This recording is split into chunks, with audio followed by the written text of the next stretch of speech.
ბატონო, სანქციებთან დაკავშირებით, რა თქმა უნდა, საუბარი ყველა ფორმატში მიმდინარეობს, მინიმუმ დისკუსია და მე ვფიქრობ, არც თუ ისე უშედეგოდ, ხომ? ეხლა ბიძინა ივანიშვილი იქნება თუ არა დასავლეთის მიერ სანქცირებული სუბიექტი ან არ იქნება, ეს რა თქმა უნდა დროის საკითხია, მაგრამ ფაქტი არის ძალიან ძირითადი.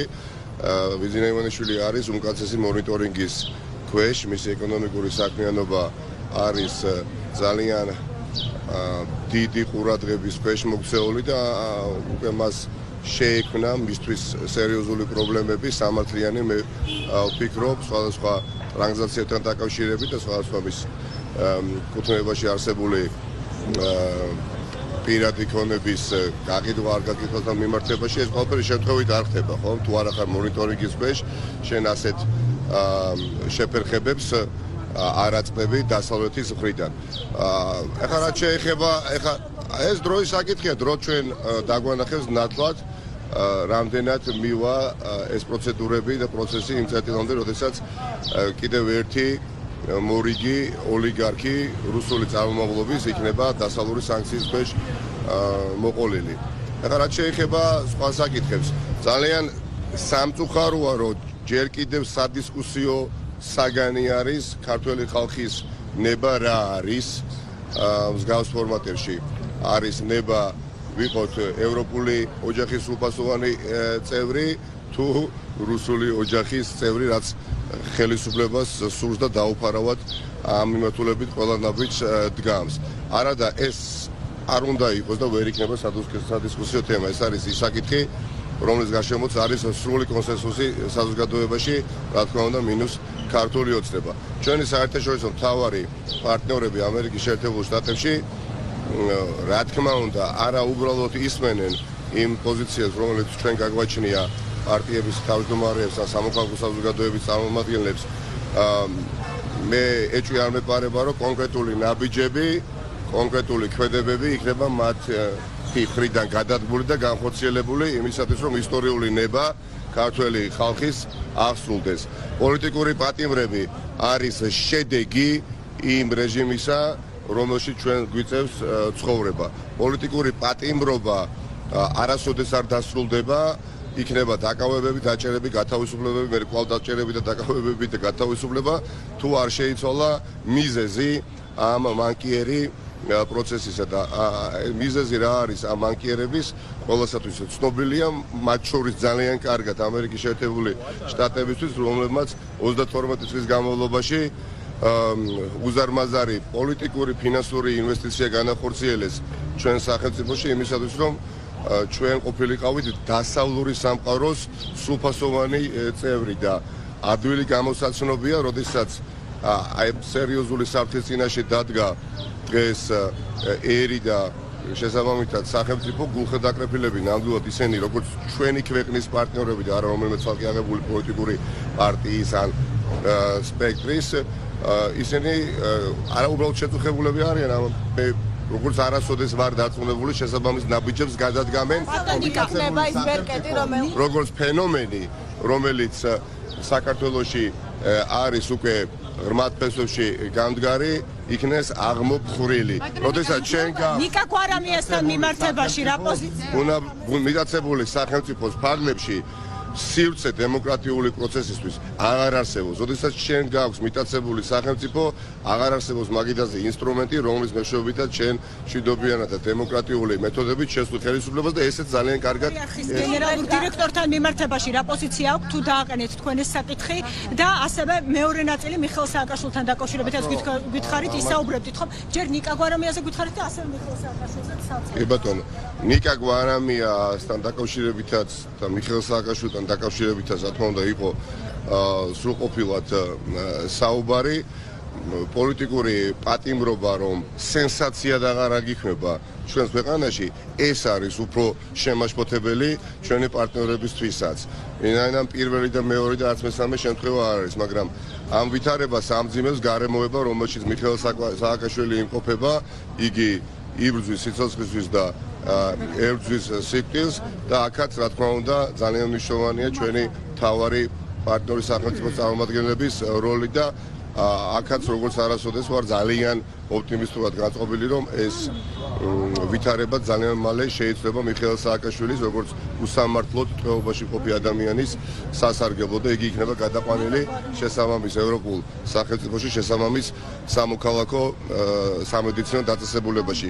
ნიკა გვარამიასთან დაკავშირებით საერთოდ კითხვის ნიშანიც კი არ ისმის თუ ვინმე არის კლასიკური ნამდვილად ყველა გაგებით, ფართო გაგებითაც პოლიტიკური პატიმარი, მედია წარმომადგენელი და ეს იყო პირველი შემთხვევა აქამდე ჩვენ გვინახავს პოლიტიკური პარტიების აქტივისტები, ლიდერები პატიმრობაში, მაგრამ კიდევ უფრო შორს წავიდა ქართული ოცნება და ერთ-ერთი წამყვანი კრიტიკულად განწყობილი მედია საშუალების ხელმძღვანელი ამ მომენტში ჟურნალისტი, საზოგადოებრივად აქტიური ადამიანი უსაფუძვლოდ სრულიად დააკავეს და მე ვფიქრობ, რომ ნიკა გვარამიასთან დაკავშირებით ძალიან სწრაფად იქნება ზომები მიღებული და იგი მალე დაგიბრუნდება თქვენ ტელევიზიაში.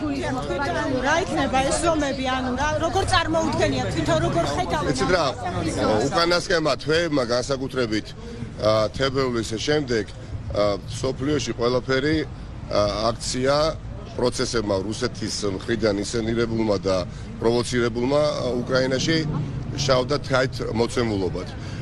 ასე რომ აქ გაერკვე ვითარებაში ძალიან ადვილია უკვე ყველასთვის, რაც არ უნდა ნაკლებად ინფორმირებული იყოს ნებისმიერი საერთაშორისო მეგობარი.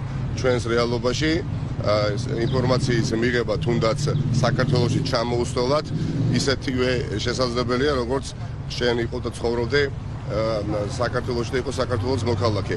ამიტომ თუ კი რამეს იმედი უნდა გქონდეს, მყარი და ამ იმედს ახლა უნდა ხორჩეცვა, რომ რეალობად ვაქციოთ, არის შემდეგი, რომ ქვეყანა არავითარ შემთხვევაში არ გადაუხვევს და ვერ გადაუხვევს, რასაც არ უნდა ცდილობდეს რუსული წარმომავლობის ოლიგარქი ბიძინა ივანიშვილი თავისი წარმომადგენლებით ხელისუფლებაში. კურსი პროდასავლური იქნება მყარი, რომელიც გულისხმობს მდიდარ სახელმწიფოს, რომელიც გულისხმობს უზრუნველ ცხოვრებას თაობების წარმომადგენლებისთვის, რომელიც გულისხმობს სიღარიბის შემცირებას. ეს არის დასავლური კურსი, ეს არის ევროატლანტიკური მისწრაფებები, ეს არ არის ფრაზებისთვის.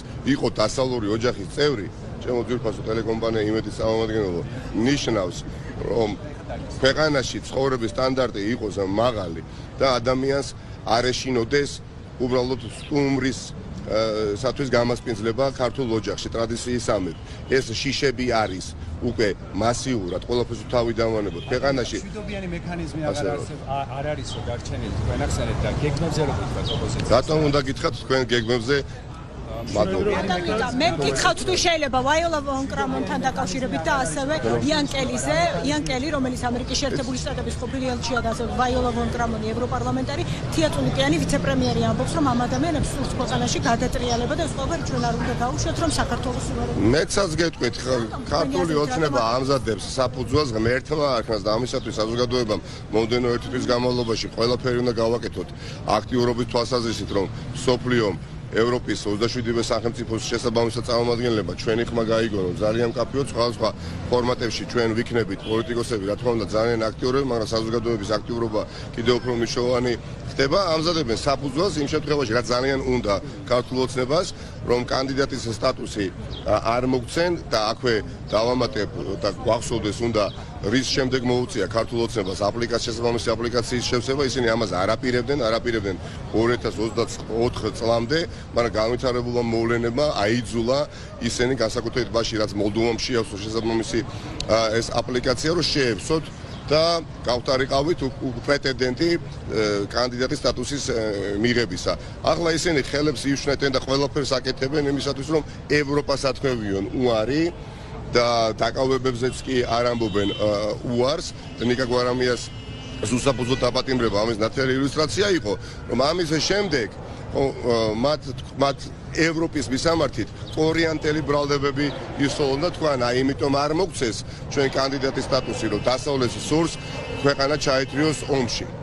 აი ეს ნიადაგი მზადდება და დააკვირდით იგივე ტელეკომპანია ტელეკომპანია პოსტივის არაფერს გარდა ამისა ისინი არ საუბრობენ. დღევანდელი დღეს ნათელი დადასტურება იყო, როდესაც ჩვენი ქვეყნის მართლაც სვებედზე ვსჯელობდით და გამოსავლის თაობაზე იყო საუბარი თუ როგორ უნდა დაიცნას სახელმწიფომ თავი ამ ოლიგარქიული რეჟიმისგან, ქართული ოცნების წარმომადგენლები შეურაცხყოფილად აგდებული ტონით საუბრობენ სტუმარზე, რომელიც ჩამოსულია ქვეყანაში იმისათვის, რომ ხელი გაუმართოს ქართულ მოსახლეობას, ქართველ ერს, რომლის ნაწილიც ამავე დროს თავად ქართული ოცნების წარმომადგენლებიც არიან, მაგრამ ისინი არ არიან სუვერენული წარმომადგენლები, ისინი არ არიან ის ადამიანები, რომელსაც პოლიტიკური კაპიტალი გააჩნიათ და სამწუხაროდ დაწერილი გზავნილებით, რომელიც მერე ასევე ტელეკომპანია იმეჯი ტელეკომპანია პოსტივში იგზავნება ერთი მესეჯ ბოქსით, ერთი გზავნილით, ისინი უპირისპირდებიან მთელს დასავლურ სამყაროს და